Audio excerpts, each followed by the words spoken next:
ആരോഗ്യമന്ത്രി നാളെ ഉദ്ഘാടനം ചെയ്യേണ്ട ഹെൽത്ത് ലാബ് പ്രതീകാത്മകമായി ഉദ്ഘാടനം ചെയ്തിരിക്കുന്നു BJP എന്നതാണ്. BJP സിറ്റി ജില്ലാ പ്രസിഡന്റ് KP പ്രകാശ് ബാബുവാണ് ഹെൽത്ത് ലാബ് ഉദ്ഘാടനം ചെയ്തത്. രാമനാട്ടുകരയിൽ മന്ത്രി മുഹമ്മദ് റിയാസ് നടത്തിയ പ്രതിഷേധ റോഡ് ഷോയ്ക്ക് മറുപടിയായാണ് BJPയുടെ ഈ ഉദ്ഘാടനം. ദിലിഷ തിലകൻ വിശദാംശങ്ങളുമായി. ദിലിഷ, ഇതിപ്പോൾ എന്താണ് സംഭവിക്കുന്നത്? പ്രതീകാത്മകമായി സമാന്തര റോഡ് ഷോ, സമാന്തര ഉദ്ഘാടനങ്ങൾ, BJP ഇങ്ങനെ ഒരു പരിപാടി നടത്തുന്ന സാഹചര്യം എന്താണ്? എങ്ങനെയാണ് അവർക്കിത് ചെയ്യാൻ കഴിയുന്നത്?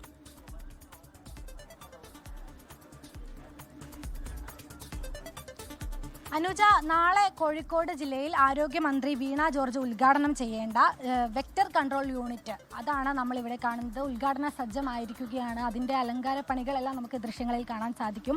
ഇത് ഇപ്പോൾ സമാന്തരമായിട്ട് ഉദ്ഘാടനം ചെയ്തിരിക്കുകയാണ് BJP പ്രവർത്തകർ. നമുക്ക് അവരോട് തന്നെ ചോദിക്കാം എന്തുകൊണ്ടാണ് ഇത്തരത്തിലൊരു സമാന്തര ഉദ്ഘാടന പ്രതിഷേധത്തിലേക്ക് കടന്നത് എന്ന്. ഇത് മന്ത്രി മുഹമ്മദ് റിയാസിനുള്ളൊരു മറുപടിയാണോ? എന്താണ് ഇത്?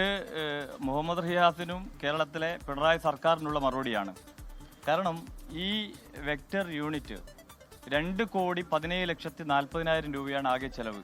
അത് മുഴുവനും കൊടുത്തത് കേന്ദ്ര ഗവൺമെൻറ്റാണ്, NHM പദ്ധതിയിലോട്ട് കൊടുത്തിട്ടുള്ളത്. എന്നിട്ട് നാളെ ഇതിൻ്റെ ഉദ്ഘാടനം നടക്കുമ്പോൾ ഇവിടെ ആരോഗ്യമന്ത്രി വീണ ജോർജ് ഓൺലൈനിലൂടെ ഉദ്ഘാടനം ചെയ്യുന്നു, സ്ഥലം MLA അധ്യക്ഷത വഹിക്കുന്നു. എന്തേ നാഷണൽ ഹൈവേയിൽ പറഞ്ഞ ന്യായം മുഹമ്മദ് റിയാസോട് ഇവിടെ മറന്നുപോയത്?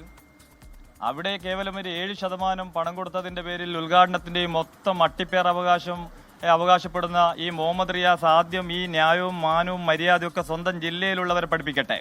ഇവിടുത്തെ മന്ത്രിമാർ, അദ്ദേഹത്തിന് ചുമതലയുള്ള ജില്ലയാണല്ലോ. ഈ ജില്ലയിൽ നടക്കുന്ന ഉദ്ഘാടന പരിപാടികളിൽ ഇത്തരത്തിലുള്ള മാന്യമായിട്ടുള്ള രീതികളൊക്കെ ആദ്യം പഠിപ്പിച്ച ശേഷം മതി കേന്ദ്രത്തിനെ പഠിപ്പിക്കാൻ വരുന്നത്. ഇതിൽ 1 രൂപ നിങ്ങൾ നോക്കണം, ഈ മുറ്റത്ത് പോലും ഒരു ടൈല് വഹകാൻ 1 രൂപ ചെലവഴിക്കാൻ സംസ്ഥാന ഗവൺമെന്റിനായിട്ടില്ല. എന്നിട്ട് എന്താ കേന്ദ്രമന്ത്രിയെ കൊണ്ടുവരാത്തത്? എന്ത് MP-മാരെ കൊണ്ടുവരാത്തത്? ഇന്ന് എറണാകുളത്ത് നടന്നിട്ടുള്ള, കൊച്ചിയിൽ നടന്നിട്ടുള്ള പരിപാടിയിൽ മുഖ്യമന്ത്രിയെ ക്ഷണിച്ചു, MP രാജേഷിനെ ക്ഷണിച്ചു, കൃഷ്ണൻകുട്ടിയെ ക്ഷണിച്ചു, എന്നിട്ട് റിയാസിനെ ക്ഷണിച്ചില്ല എന്ന് പറഞ്ഞ് വലിയൊരു പദ്ധതിക്ക് പോയിട്ട് സമാന്തര ഉദ്ഘാടനം നടത്തുമ്പോൾ ഇവിടെ എന്തേ കേന്ദ്രമന്ത്രിയെ ക്ഷണിക്കാത്തത്? 1 രൂപ റിയാസിന്റെ ഗവൺമെന്റിന്റെ പണം ഇവിടെ ഉണ്ടോ? എന്നിട്ട് കേന്ദ്രമന്ത്രിയില്ല. ഈ ജില്ലയിലുള്ള രാജ്യസഭ MP ഉണ്ടല്ലോ. അതുകൊണ്ട് ഞങ്ങള് ഇത് പ്രതീകാത്മകമായി സമാന്തരമായിട്ട് ഉദ്ഘാടനം ചെയ്തു.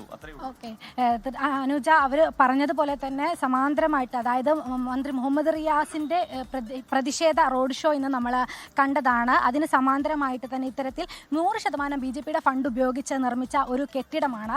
2,17,00,000 കൂടുതൽ തുക ചെലവഴിച്ച് നിർമ്മിച്ച ഒരു കെട്ടിടമാണ്. അതിന്റെ ഉദ്ഘാടനമാണ് നാളെ നടക്കുന്നത്. ആരോഗ്യമന്ത്രിയാണ് ഈ കെട്ടിടം ഉദ്ഘാടനം ചെയ്യുന്നത്. അതിൽ ഒരു BJP പ്രതിനിധിയെ പോലും, ഒരു കേന്ദ്രമന്ത്രി പോലും, എന്തിന് ഈ വാർഡ് കൗൺസിലർ, ഇത് BJPയുടെ വാർഡാണ്, ഈ വാർഡ് കൗൺസിലറെ പോലും ഇത്തരത്തിലൊരു ചടങ്ങ് അറിയിച്ചിട്ട് കൂടിയില്ല എന്നുള്ളതാണ് BJP പ്രവർത്തകർ പറയുന്നത്. അതുകൊണ്ട് തന്നെ സമാന്തരമായിട്ടുള്ള അവരുടെ ഒരു പ്രതിഷേധ ഉദ്ഘാടനം തന്നെയാണ് നമ്മളിപ്പോൾ ഇവിടെ കണ്ടത്.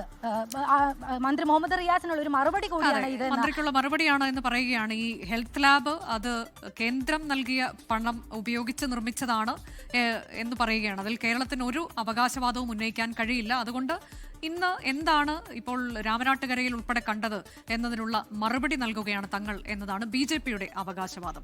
ലോകത്തെവിടെയായാലും ഏത് സമയത്തും 24 വാർത്തകളും ഓഗ്മെന്റഡ് റിയാലിറ്റി പാക്കേജുകളും എക്സ്പ്ലെയിനറുകളും വിശദമായി കാണാൻ ഞങ്ങളുടെ YouTube ചാനൽ നിങ്ങൾക്ക് സബ്സ്ക്രൈബ് ചെയ്യാം.